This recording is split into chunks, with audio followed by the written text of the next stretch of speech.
Yeah. Welcome back to stage 36 of the Stage Brief. I'm your host, Josh Morgan. I've got Dave and Tom with me tonight. Tonight's episode is brought to you by Athena Precision. Use code DOUBLETAP for 15% off. On tonight's Course of Fire, we're going to talk about the Bridgeville Rifle and Pistol Club USPSA match. We're going to talk about some gun switches. We're going to talk about Instructor Mike from Illinois.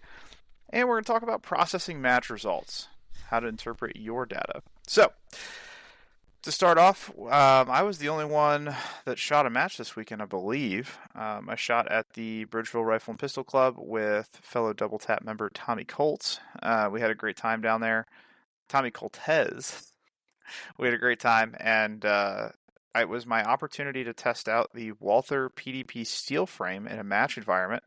Dave's been trying to sell me hard on one for the last year or so, and so I had a deal come by that I accidentally couldn't pass up, and the next thing I know, I was a proud owner of a PDP steel frame. God, good thing you're not on the phone and your soon-to-be wife hears you. And What was that?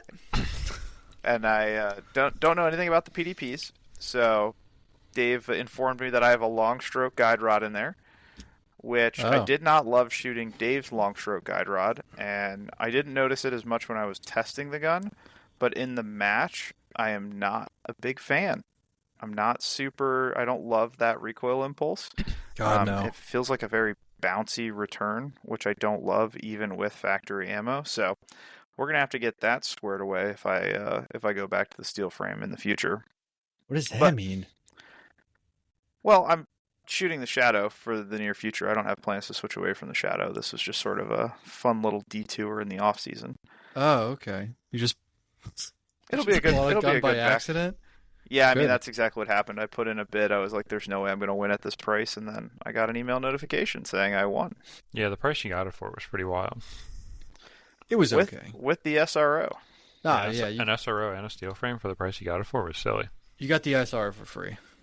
Yeah, basically. Yeah. And the long stroke. Not that I like it. Sure, and the long stroke. Poor Joshy, that must have been sipping some beverages when he was bidding on this gun. Oh, he set up my left-handed, and then he off. got no other details about it. Socks and the on. person that sold it to him also gypped him out of the manual, the spacer for the upper. If you're familiar with the PDP steel frame and you have to take out the spacer for the long stroke guide rod, that's not included in his gun, so he'll have to buy another one of those. But I have it on good authority that the Rune Tactical can be used without the spacer, so I'll probably just switch to the Rune Tactical guide rod without the spacer. I've never heard of Rune Tactical. I know.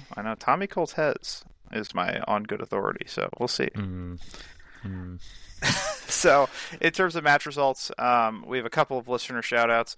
Got to speak with Nestor, and of course I squatted with Larry Coons, LK number 34, the true Walther People's Champ, and ended up winning Carry Optics. So it was a good time. I enjoyed the match. I'm really enjoying these matches that have some degree of technicality, whether it's hardcover, whether it's like a very simple activator sequence. Like there's something you have to accomplish as a shooter, but it doesn't feel overly punishing. It doesn't feel like they're gimmicky. It doesn't feel like they're trying to force people to slow down. It's just a match based solely on execution, and I felt that's what we shot on Saturday. So I enjoyed the match as a whole. I also got to meet a couple of people who are newer in the sport, who are up and coming, who very well might be listening to this episode. So I appreciate all of those people coming and talking to us, and got to meet a couple junior shooters too, which is always cool seeing young guys come into the sport. They're going to be the future, so it's kind of cool to meet them and see them progress through that journey. Very cool. Did you win? I did. Oh, you already said you won. You did say that. Yep. Yes. I won Carry Optics by a narrow margin. Nestor, listener to the podcast, was at 99.16%. Oh, my God. And Larry Coons came in at 99.01%. Oh, my Made God. it a race. Wow. I know. Wow. I thought Larry got and everything? me. Actually, Larry and I were. Oh my God! At a local, this is getting hot. I know. Larry actually became a victim of the phenomenon of score compression. Ooh. And if it had just been Larry and I shooting the match, people, Larry would have won. But he was score compressed on a stage that I hit a no shoot on, and it just flipped the points ever so slightly, and that's just how it crumbled. Oh, well. He'll probably never get over it. Bridgeville match director, if you are listening, let's move your match to Sundays in the future. Let's separate you from New Holland so I can make it down there to shoot the matches on Sundays. Because I believe their first ever match this year, it was rained out Saturday and we shot it Sunday. Is that right, Joshy? That is correct. But so let's get back on that boat. Let's shoot the Bridgeville match on Sunday. I'll be sure to put in a word. I don't know if they'll be able to reschedule it. 2 hours. The match was plenty good enough for me to drive Charles. I just can't get there on a Saturday. How many stages? 5 stages. 5 stages. Nice. Great facility, nice and clean. Great stages. Just needs to be on a Sunday. Yep. Saturday, Sunday match. Yeah, 2 days. 2 days, 40 stages. 2-day match. Yeah. 40 stages. Jeez. So, coming off of this week, there was some internet controversy that I, for better or for worse, I don't want to say instigated, but I participated in. You stirred the pot, you could say. You love the juice. And it came out of a fairly well-known Instagram and Facebook instructor, Instructor Mike. His Instagram account is Yes Mike Said It. And he posted a video, what I would consider verbally berating this young lady over, in my mind, what was relatively minor. So the student had the gun pointed downrange. The student brings the gun into their chest and tilts it slightly upwards. We're not talking about like up towards the chin. We're talking about maybe 30 degrees. Yeah, not even 45 degrees. Yeah, very, very minor tilt. And it goes into a 2-minute video of him verbally berating her. And I knew this guy was kind of a clown from my prior experiences with him, from my prior communications on comment sections and things like that through watching his videos. Like, I did not expect much from this instructor. What caught me off guard was the amount of instructors in the comment section who felt like this was an acceptable response. That a student's minor adjustment or a minor infraction could justify taking time away from the other students to go berate someone. Under the guise of safety. And it's like, is safety important? Absolutely. Like, we're dealing with firearms that have the ability to end life in an instant. Like, safety is paramount. Safety is not a negotiable here. But how we approach those learning situations, how we approach mistakes in students, has to be in line with how people learn. And people do not learn skills in the long term when they're being berated and belittled and they're made to feel foolish. If you put someone on the defensive, they are not going to be interested in what you have to say or internalizing or reflecting on what you have to say. And so that's what sort of spawned my participation, was a call for at least the instructors in my circle that we have to challenge ourselves as instructors to be better, and we have to be able to communicate to students appropriate to the problem, but also in a way that's going to be conducive to the solution. If our answer is just berating, we're not going to get anywhere. Yeah, I totally agree. I mean, as a socially awkward person as I am, yelling at me is not the way to get the point across to me. Just explain what you want, make it clear, and I can usually understand it and get to it. But as someone that doesn't like social interaction, getting screamed at is not going to get you the results you want. Tom, as our resident shrink, what are your thoughts? He's not a shrink, he's a fortune teller. Yeah, oh my gosh.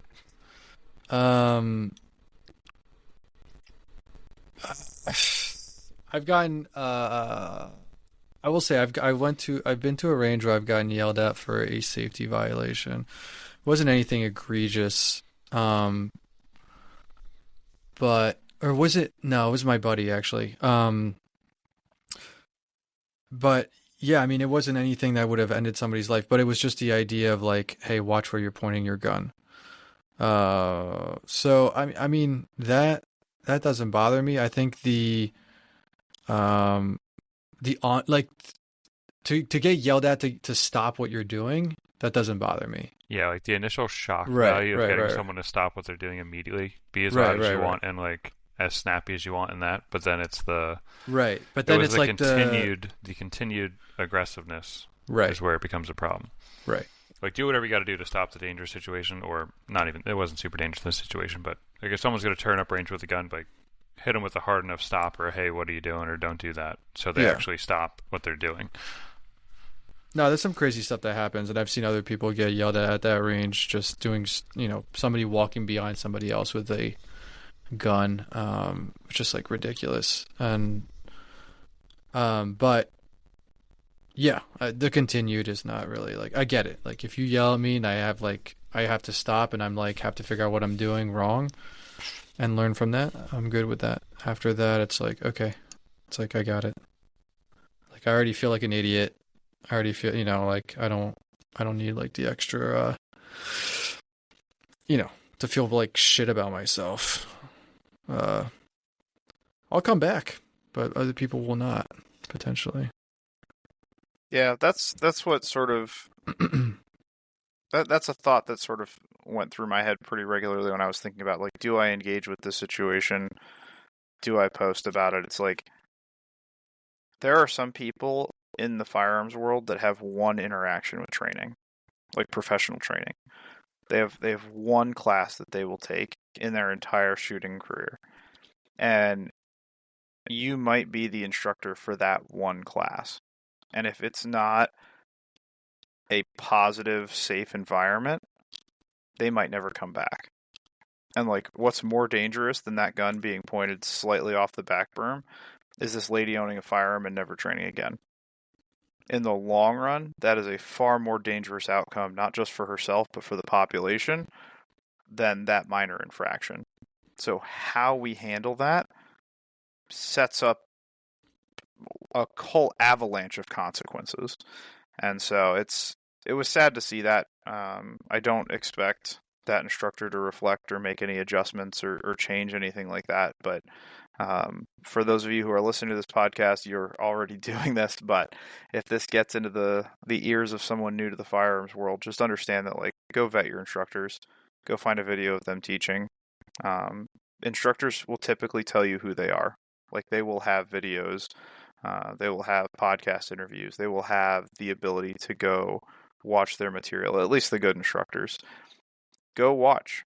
Like, go listen to how they speak about shooting. Go watch a video on something they disagree with. Like, go see how they handle those situations before you spend money.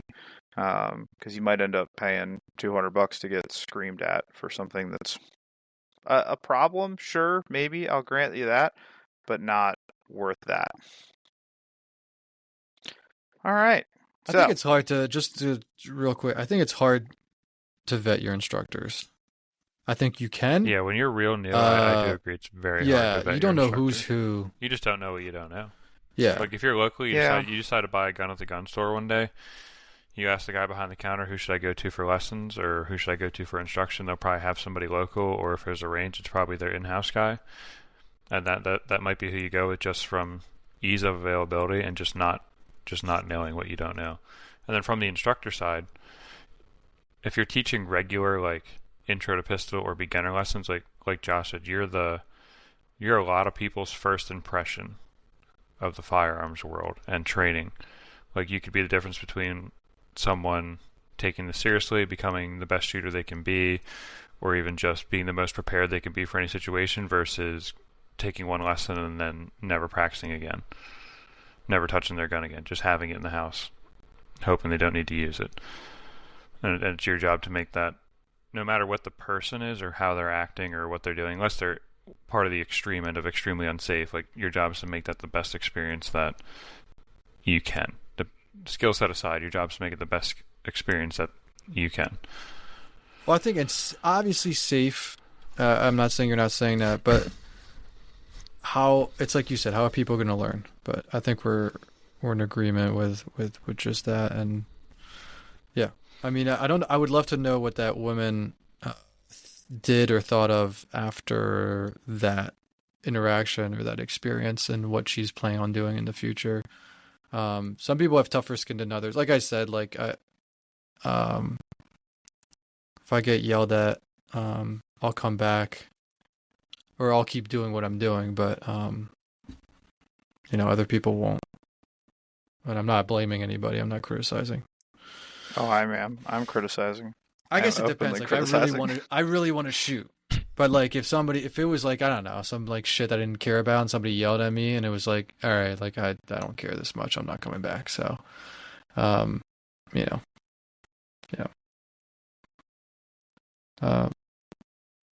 I agree. You could argue like a conversation's more useful, and then some people like you can also have conversation with them and like all you want, and then like the shock of being yelled at sometimes needs to sink in.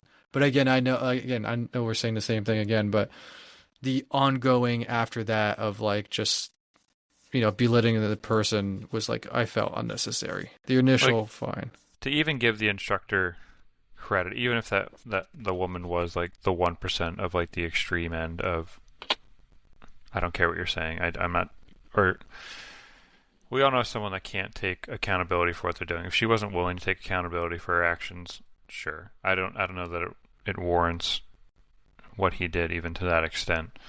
But even dealing with the worst of the worst, I don't know that you have to need to go into a 2-minute thing. Like if the person's that bad or that unsafe, just cut the lesson there. Like if someone's so unsafe that you have to berate them for minutes at a time, maybe we shouldn't even be out on the range handling a loaded gun yet.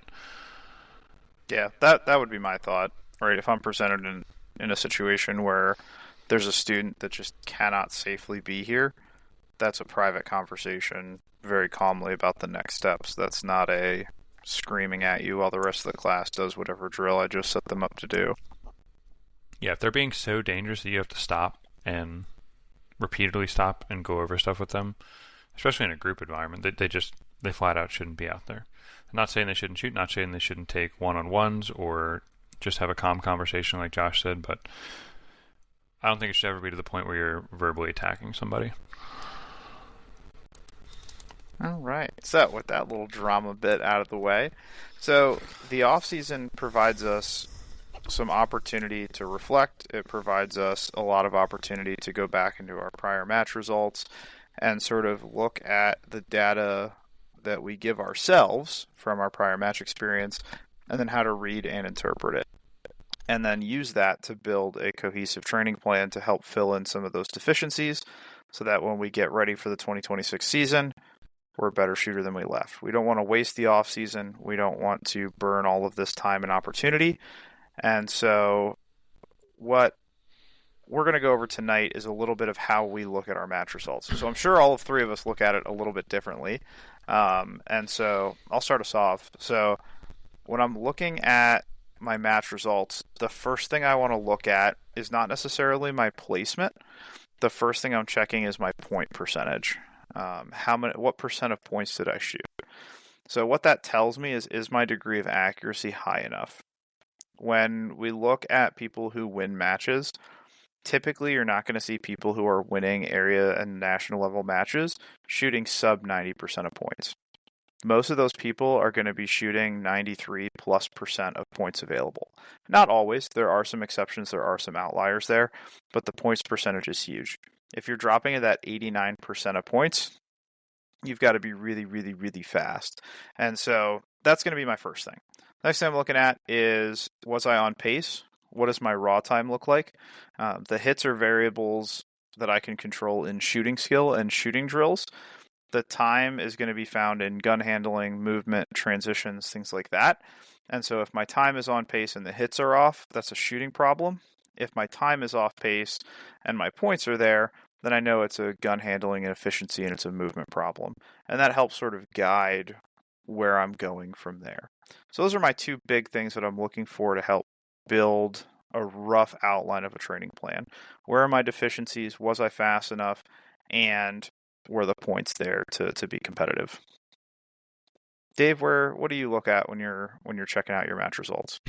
Very similar to you. I go directly to the hits themselves, though. Like I almost never look at the percentage of points. I'll go directly to the hits, and I'll check my non-alpha percentage. So not the overall points, just my non-alphas.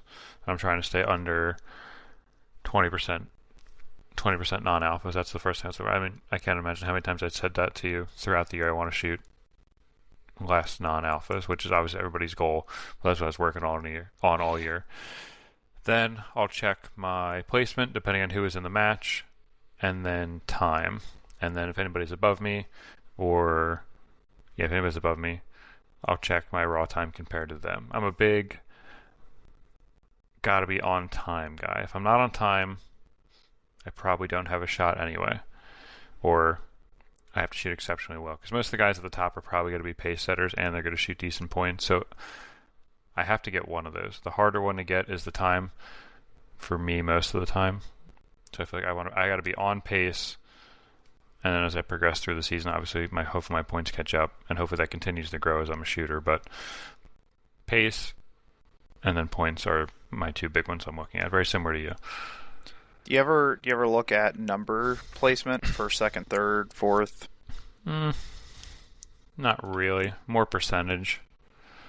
The placement falls where, I mean, I guess you could say the percentage you can control, not control, but the placement you can't. So like an area match, 1 through 5 looks a lot different than 1 through 5 at a local percentage-wise.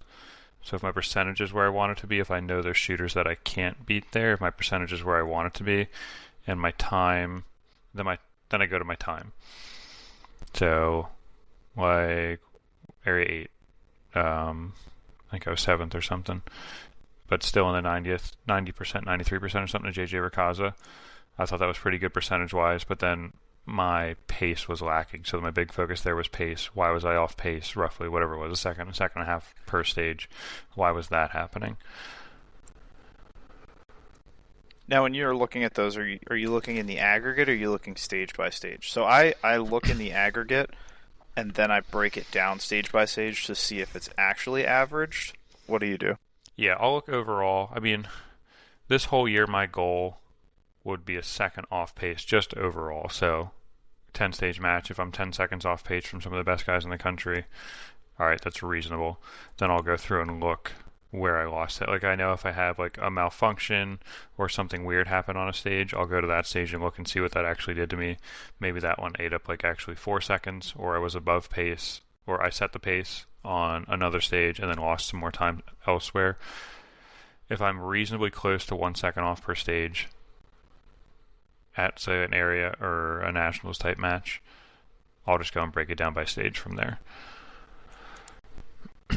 But at locals, I don't want to be more than like seconds, a couple seconds off pace, if off pace at all.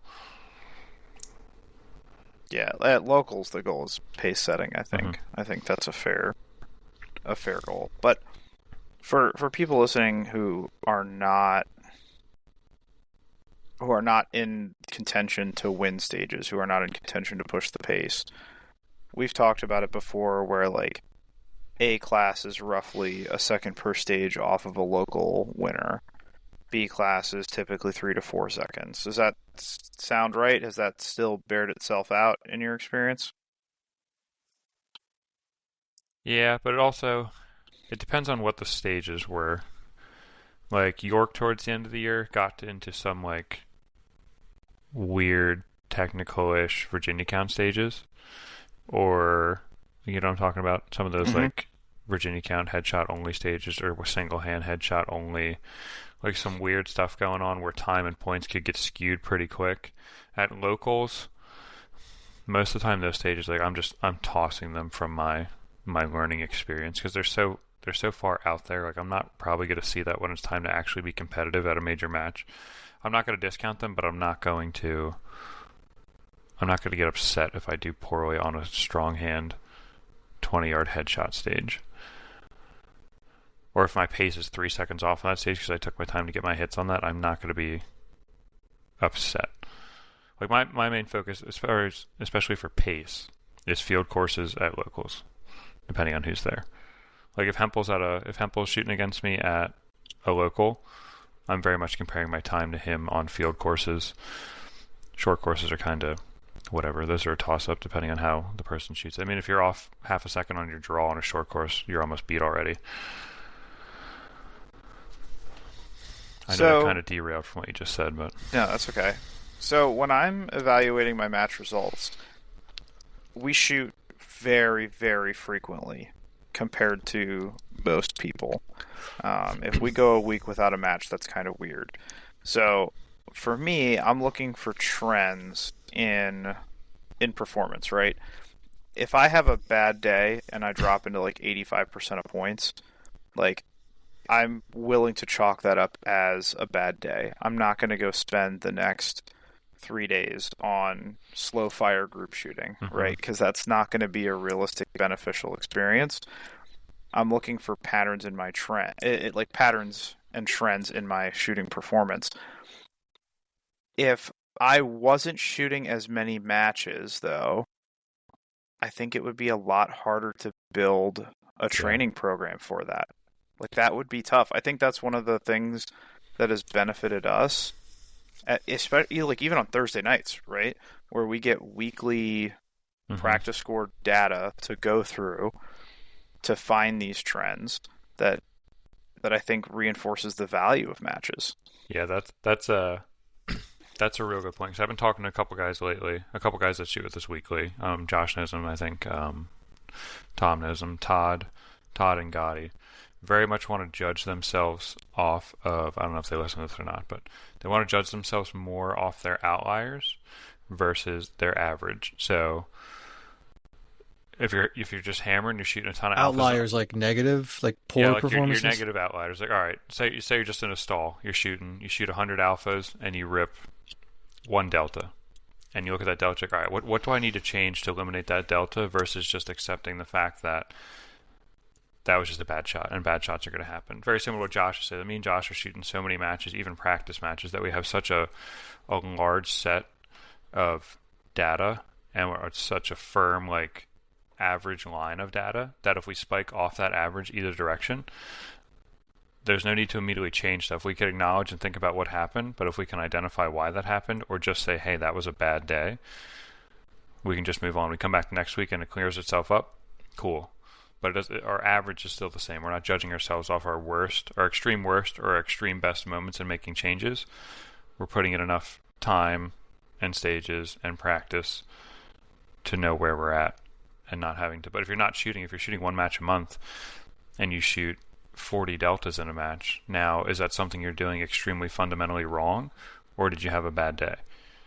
You don't know because you're not shooting that much. If me and Josh shoot 6 deltas one Thursday because we're having a bad night, I don't know that that's cause for concern, because the last 6 weeks we haven't shot a single delta. We come back the next week, don't shoot any, we're back on track. Yeah, and then if there is a trend where we shoot 6 deltas and the next week I come back and shoot 4, and the next week I come back and I shoot 5, it's like, okay, now I'm seeing a fundamental problem. Or now we figure out what's going on. Yeah, I mean, you need data to compare and to build trends. It's what drives performance. Oh my god, is that a tagline or something? It is, yeah. How long did you think of that? 10 seconds. The smile says otherwise. Performance is fueled by data. And if Okay. you flip that, data is fueled by performance. Yeah. Put it on a t-shirt, front and back. Oh, right. Oh my god. Yeah, I think that's you guys have since it's almost going to be a year since I slowed down on my live fire shooting, and it's been definitely a huge adjustment trying to figure out like what I need to do. Like, you're a good example of this exact thing, Tom. Since becoming a father, your ability to shoot matches has decreased. How dare you bring my personal life into this? Not personal. Or baby me. Everyone knows it. I've emailed the entire USPSA community that you are now a dad. You son of a bitch. And I explained how you became a dad. Good. In great detail. Some of these USPSA shooters have never seen a woman, so it was important that we got that. You show up on a Thursday night, or you show up to York once a month, maybe on a good month recently, or a good month this year, you shoot 2 matches. You have a bad match and you're driving home. Are you thinking, hey, I need to change up every single thing I'm doing?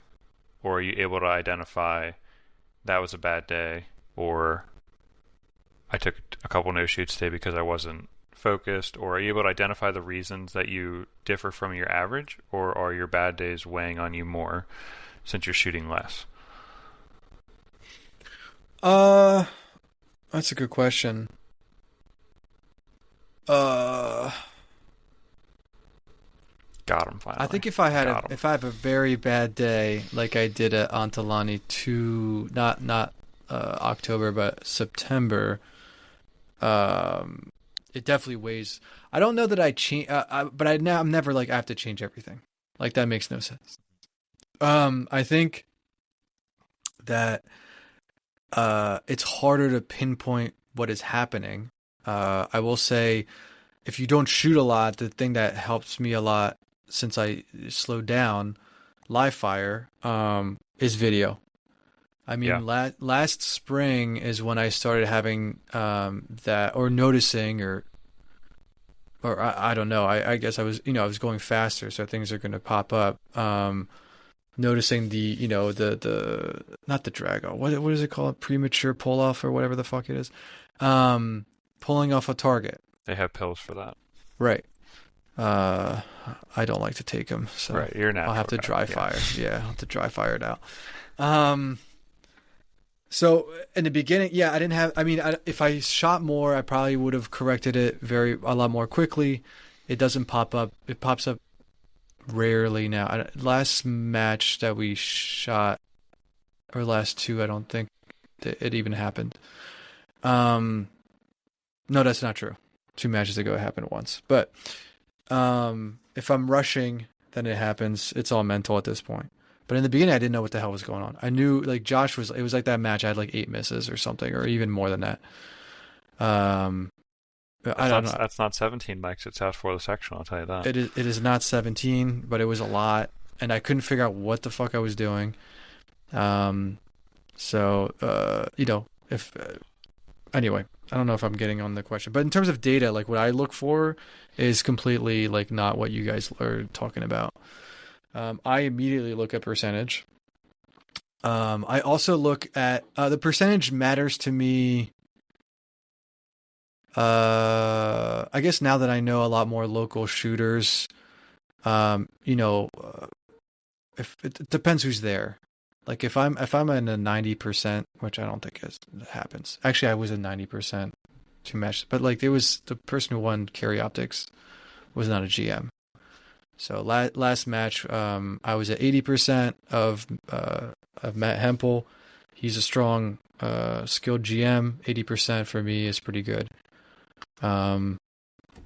So that's what I look at. I do also I'll look at the time. I'll look at the overall time. How far am I behind? But I lose so much time that's not necessarily helpful. I still look at it, but it's not helpful. What's more helpful is I go stage by stage. And how much time did I lose here? How much time did I lose here? I lose different amount of times on different stages. And I don't mean like there's like big stages I lose more time than small, or I don't mean it that way. I mean it like there's certain stages that I do well at and I'm able to keep up pace, and there's other stages I don't do well at, regardless of round count, where I struggle. And then I also, when the timer's synced, it's super helpful, because all I want to say, all I tell myself every single time you're talking about like the drive home is I have to shoot faster. That's why I am not making the time. I have to shoot faster. And I know that's incorrect. Yeah. But I have to get the evidence. Now, I think, the evidence shows I do have to shoot a little bit faster, but that's not where I'm losing a lot of my time. I just looked at IPSC Nationals again, and I actually might have been my fastest split. I didn't look at all the stages, but I had a 15 split at Nationals, a 15 split. Like, that's nuts for me. I think, weren't they giving out awards for fastest split? Oh yeah. I was 30th. Yeah. Some guy had a .01 split there. No, but I'm just like, because I mentally I'll tell myself, I think that's why it's like good to get the data, is I shoot slow, I have shit splits, and I can't even shoot a .2 split. or a point, or in the teens, and that's factually not true. So, and then I look at the stage, I look at the breakdown, I looked at the time, and I see where I lose points or lose time. I'm sorry. Yeah, I mean, I looked at it over the weekend over some of my data from, like I said, nationals, but also Western PA, Mid-Atlantic. I went all the way back to Maine, Mid-Atlantic. I think I have a different goal for next season, which is I need to, especially for the off season, as much as I can do in live fire, I need to just shoot the time. I can't be reckless and disregard all the hits, but I have to shoot. But I have to shoot the time. I have to know what that feels like. I have no idea what that feels like. Yeah, but you do that in practice. You don't break that out at a level. No, 2. I won't. Well, I won't break it out of nationals. You can break it out at level 1. But I'll break it out at level 1. Like, I have to shoot the time. I think what you're saying brought up such a good point of the thought that I have to shoot faster. I bet is an extremely common thought in most newer to mid-class shooters. I got to shoot faster. That's what's holding me back. I know Josh had a conversation with a guy the other day. He just has to shoot. He has to pull the trigger a little bit faster. That's why I'm off pace. I'm not pulling the trigger fast enough. But I had that same thought until all of a sudden I was watching a Grafel video, and he said, "If you can spend," I'm quoting or paraphrasing, "if I can become more efficient at everything else, I can shoot the gun slower."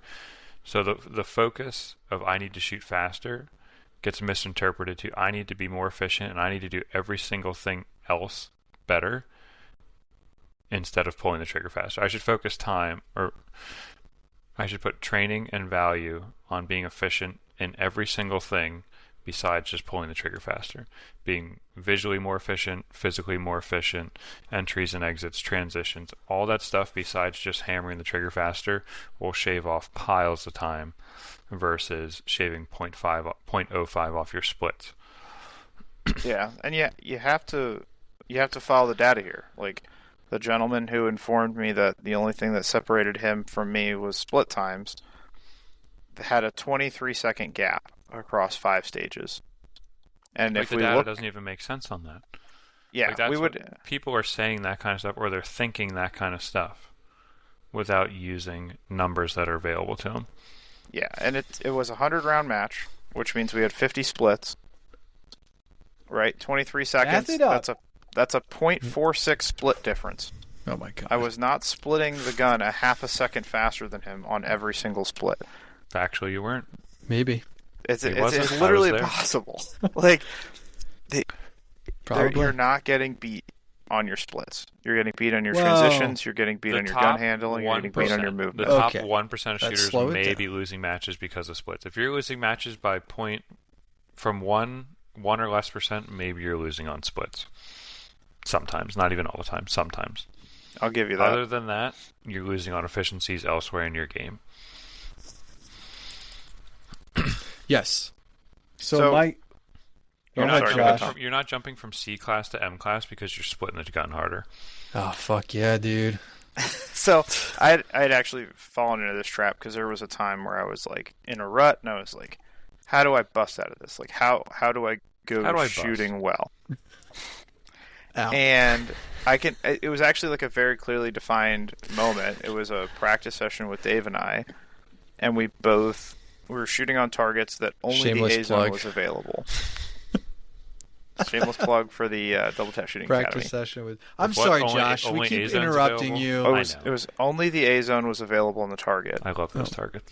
And we realized, like, we're not shooting slower here. No. Like, the times when the no-shoots were covering everything versus the times where the no-shoots weren't. If it was an all-alpha run, it was an all-alpha run. It didn't matter. Takes the same amount of time to shoot the alphas. Every single time. And it was like, why my tiny lizard brain couldn't comprehend that prior to that drill, I'll never understand. But, like, it was just such a blatant slap in the face that, like, just shoot the A-zone, dummy. Like, don't pull the trigger unless the gun's pointed at the A-zone. Yeah, and if that takes I know takes it's so that simple, extra Tom, in 100, concept, and I know not everyone can follow that. Like, No, I can't follow that rule every time, but if you I'm- can deduce your brain down to I'm not pulling the trigger unless that gun's pointed at the A zone, your life gets so much easier. If you're visually looking for a dot in the A zone before you pull the trigger, there's nothing else to do with your life. I and disagree, you have to though. separate that. You have to separate that from the desire to go fast. You have to have the understanding that splitting faster or shooting the gun faster is not going to make your result better. Training your visual aspects of seeing things faster will make the gun go off faster. I don't know. You're wrong, unfortunately. Sorry. I don't know about that. I think factually that's true. I'm yeah, sorry. no. I'm sorry. Factually, you are correct. Hitting the alpha zone, it The gets top you of the the most. game is seeing stuff at speeds that most people can't comprehend and pulling the trigger on sight pictures that the normal mind, the C-class mind, does not understand. Well, that's right. I understand. Yeah, actually, that's where I was gonna go. Okay. It depends. I think you guys are talking like you're talking because you're already there. Like, Well, sure. I'm getting there. I'm not at the top. I'm not in the 1% no, of shooter. but I'm saying you're But I'm also able to. helping coach people to this new concept. Like, this hasn't been. It's around in the competitive community, but it's not around in the defensive law enforcement military community. You get No, people that okay. are picking up guns, and I'm trying to explain to them to shoot off an 80% sight picture versus a 100% sight picture, and it's mind blowing. Your dot doesn't have to be perfectly still. Your front sight doesn't have to be perfectly still to get the results you want. Yeah. Okay. No, that's. Yes, I understand that. I think maybe I was understanding you differently. I mean, obviously, don't. Yes, the goal is to not shoot.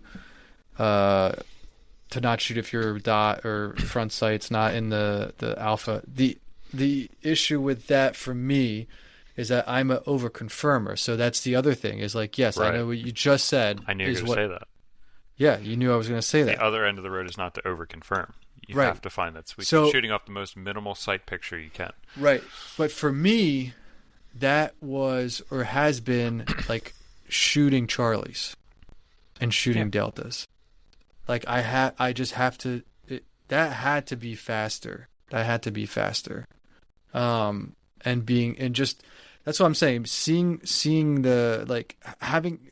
If you're slow and accurate like I am, you have to push yourself to go fast and then be willing to miss.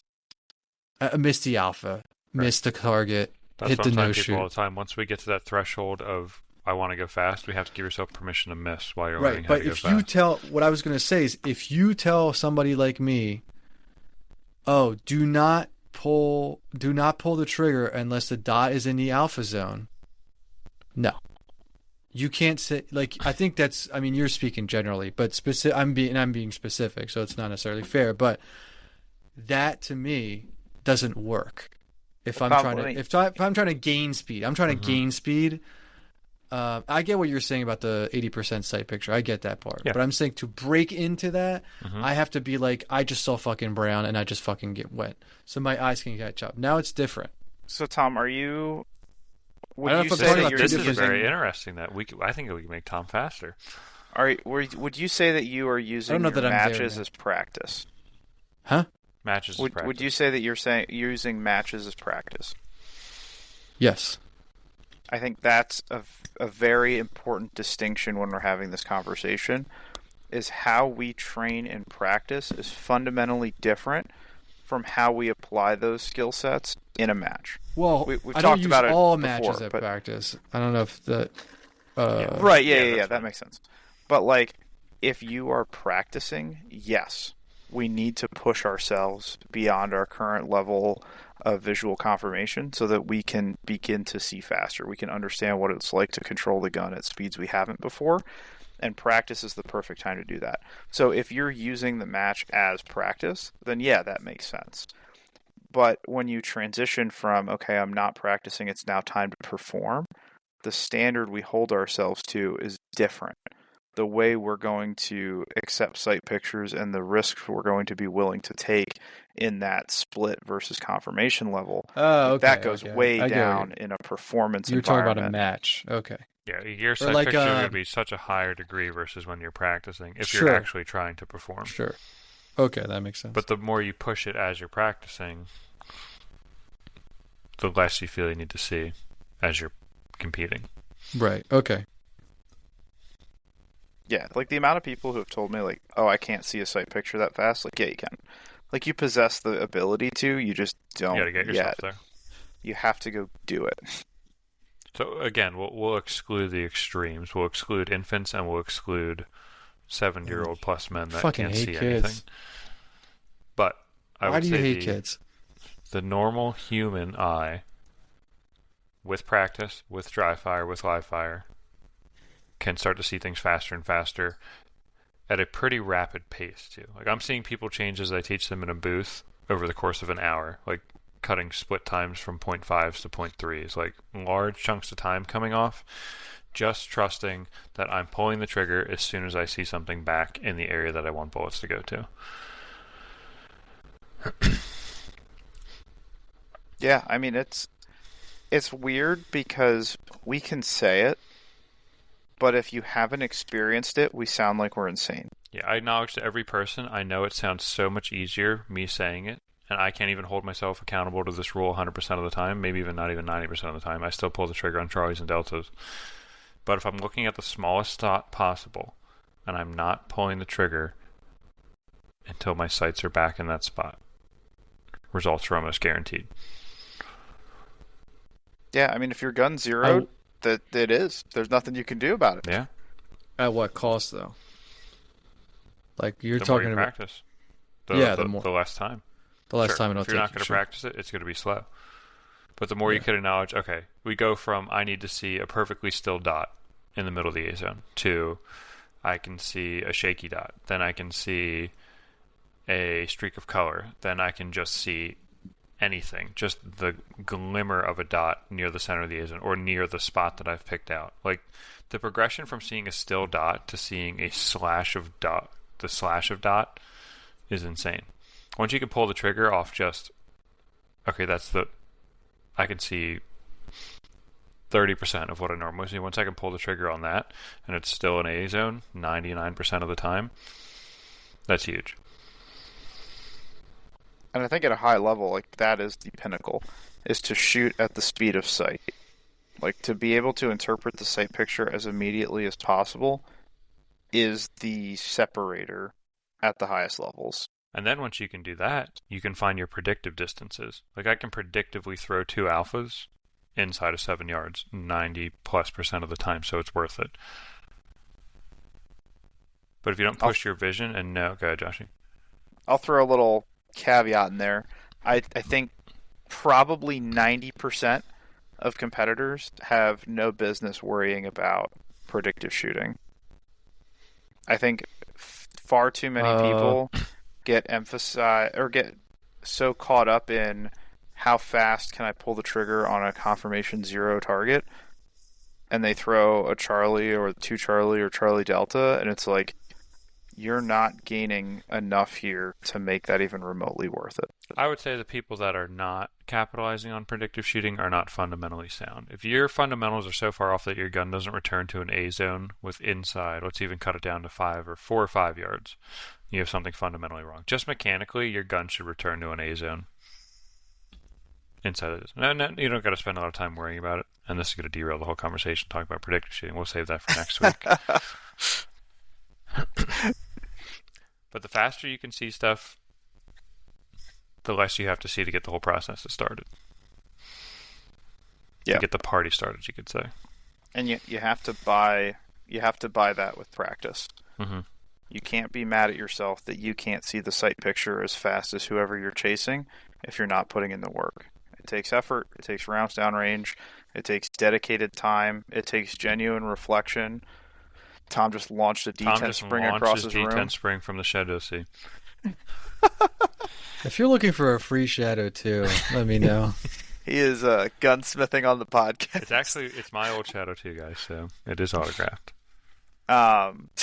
Like, you have to go put in that work. You can dry fire this skill set. I mean, me and Tom have talked about it a million times. If you're dry firing, we're not pulling the trigger just mindlessly on targets. The dot arrives on a target, and as soon as you see what you need to see to shoot an alpha, get the gun off the target. Get it there, see what you need to see, get it off the target. Like just doing that, do that a million times. Put 2 targets up, go back and forth, closer, farther, spread them out. Work on your transitions. Work on seeing the most minimal thing you can see to still guarantee you an alpha, and watch how much that improves over the course of a week. To get back to the analyzing your results, I think that there is also, you guys aren't gonna like this, but you guys don't like a lot of the stuff that I do. I think there is a part of me that moving forward in preparation for next season, that's going to like try to play to my strengths versus like try to get better at what I'm not good at. But that's not really. Yeah, I absolutely hate that, Tom. As soon as you said that, I hate it. I know. Why don't we fix our weaknesses? No, I know that's not really like how. I don't know how to say Tom's it. actually going to shoot NRA bullseye next year. Tom's not shooting any weak hand. He's not shooting any hard cover. No shoots. Only shooting the open it's target. not so much that. It was like I don't know how to explain it. It's not getting better at what I'm bad at. But it's or is it pushing on things that you're good at? Yes. Well, put it this way. There's like the perfect example was the first stage at Area 8 on the second day. I don't know if you remember course. that. Yeah, the short the course. Short course. Oh, yes. Yes, the short course in the sun. I hated that after not getting to warm up. There is. Tom Castro warmed up for an hour. In some wood bay. Where was Instructor Mike then? You know what I mean? But it was like yelling at some woman probably. You could shoot it. Position 1, shoot all the targets. Position 2, shoot all the targets. Position 3, shoot all the targets. And looking at the video, I think it was Mason Lane who did it like that, right? Like that's a high level shooter, obviously. Yeah. And then there was Niels Jonasson, another high level shooter, that did it on the move. Yep. And I just, I don't have, like I said, I don't have the fastest splits, and I don't have like the fastest. It's not even the splits. The splits are one thing, and then it was also the fastest entries and exits. So I was like, all right, because of all that, and obviously those are the things I need to get better at. So I'm not saying I don't want to get better at those things. But I capitalized on, let me do it while moving then. I can move. Yeah, my splits will be slower than if I'm standing still, but at least I'll get out of position, or I'll be moving. Right, I'll be efficient. So that's what I did. I shot it. I mean, so yeah, I think that's a perfect example of what I want to do. But it's also like, I think the specifically to you too is sometimes there's just something that makes more sense to me on a stage plan that I'm not saying is right or wrong, but for me it might be right. Whereas for you guys, you're at a different level. You can do the thing a lot better than I can't do yet. And until I get better at a match, what I'm not using as practice, like play to my strengths at that specific stage or match. I don't know if I'm not being very specific for people who are listening, but it's yeah. So using your Area 8 example, who won that stage? I don't know who won that stage. I think it was Mason. It was by 6% over Nils. Yeah, I was just gonna say, as far as cold start stages in all of 2026, that was my hardest cold start stage. Draw immediately to a target. I think you had to step inside the fault line from outside the fault line. Yeah. Draw to a target, and then immediately throw it in reverse, cold, and shoot on the move backwards. That was probably my hardest stage of the year, cold start stage. For a short course, because speed is paramount there. I don't remember what that was, maybe a 12 or a 14 or 16 round stage. And it might have been a piece of steel, so maybe 15 yards or 15 rounds. Yes, it was 15, something like that. Probably the hardest stage I've shot cold of the year. I'd rather stand and shoot strong hand than have to backpedal at full speed off a stand and draw. That was a tough stage. Well, I think, Josh, that's the perfect example of what I'm talking about. You're saying we'll say Mason and Nils are the same skill level, even though that's not necessarily true. But Mason won the stage. Mason's much better. No, I know, but right. I don't know. I'd say they're in the same skill bracket. Looking at this year's results, Mason is dragging himself across Nils. Right. Oh yeah, this year. But, yeah. I'll give it. So what I'm saying, like the point. Let's say they're equal, but they're not. But let's say they're pretty equal. They're more equal than 4%. You said, right? Like Nils should not be 4%. No, that's right. Yeah, that's the real data. Well, this doesn't make my example very good. But I'm saying, like, should I be able to shoot the stage efficiently and very fast, standing still in the three positions and moving quickly and exiting quickly? Sure. But until I can get there, shooting it the way I shot it is going to yield me a better result in a match that I care about, that I'm not using for practice, than doing it the quote-unquote the way it should be done, if that makes sense. Okay. I don't hate this as much as I initially did. I initially hated it. But you initially hate everything. Yeah, I mean that's fair. But I think this is a good thing that plays into that separation between, like, there are deficiencies that you need to work on in practice that you're acknowledging, that you're like, yes, I need to get better in these ways. But when it comes time for a match, I need to shoot this stage strategically in a way that's going to yield the best result for me. It's not about what should happen. It's about the best way I can do it today. Yes. And I love that. I think that is a very smart way to tackle any match. Right. Except I didn't do that at IPSC Nationals. That's okay. You weren't doing that? Your first Nationals. You were starstruck. The squad was full of stars. You saw Eric Graffel? No, I just wanted to hit the fucking plates. You guys went out to dinner. You guys had snails for appetizer. Very nice. Escargot. Yeah. No tea, please. No so tea. I want to go back to one thing before looking at your results real quick, before we wrap up. I feel that a lot of people fall into the trap, especially with the competitor app, of being able to edit their scores. So they'll shoot a match. They'll be like, all right, I hit a no-shoot. I had a malfunction. Whatever it is. They can go back, see what happens see the results if that stuff didn't happen, and then that's where they think that they're at. They're like, okay, if I didn't shoot like this is what I did. If I didn't make this mistake, this is how I'm a shooter. So that's what they're feeling where they're at. But everybody can do that. Right. I think it leads to, especially on the lower end, it leads to a false sense of where you're at, and probably leads to less self-reflection or less work in practice, saying, all right, if I didn't shoot 4 no-shoots today, I would have shot 90%. Or if I didn't fumble my reload 4 times, I would have shot 90%. That's the score that you earned as a shooter. More than likely, that's where your skill set is, if that's happening repeatedly. Sure, if it happens once a year, you shoot 4 no-shoots, or you bobble cover reloads, whatever. But if every month you're going out and hammering 6 no-shoots, and then correcting your scores and saying, all right, well, if I didn't make those mistakes, I'd be a really good shooter. Well, I think you can say that. I think it depends how you take it. I think if you say that and you're like, that's who I am, I think that's what you're saying. That's incorrect. But if you say that and you're like, okay, if I don't shoot to 6 no-shoots, I end up at 90%, and that's where I could be, I need to work on not hitting no-shoots. Right, but I think people are falling into the sense that, okay, they're taking that corrected score and saying that's where I'm at now, without worrying about it. Yes, that's not correct. If I didn't shoot bad today, I'd be a good shooter, is the quick summary. If I didn't do bad things, I'd be a good shooter, and then they leave off. If I went to the World Shoot, I would have won. Whatever, it's a bad day. I shot 4 no-shoots. But if you're doing that all spring, summer, and fall, you're hitting multiple no-shoots per match and you're dropping yourself 10%, that's where you are as a shooter. You got to work on fixing that, identify why you're doing that, not saying I had a bad day over I've had a bad day, I had a bad day, I had a bad day. Because everyone can look good and feel good in practice after you've repped a drill out 100 times, but when it's time to perform it and you're not performing, then we got to figure out what's going on. I think a lot of people fall into that trap, especially with the ability to edit their scores. But I think the edit of scores can be very, very useful. It shows you where you could be, for sure.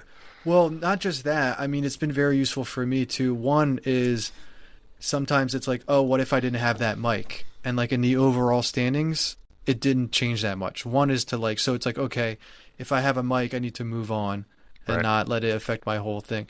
And then the other part of, well, for me specifically, if when I edit the hits, in a stage, depending on like the stage, all right, if Mhm. it's like you said, 4 no shoots or whatever.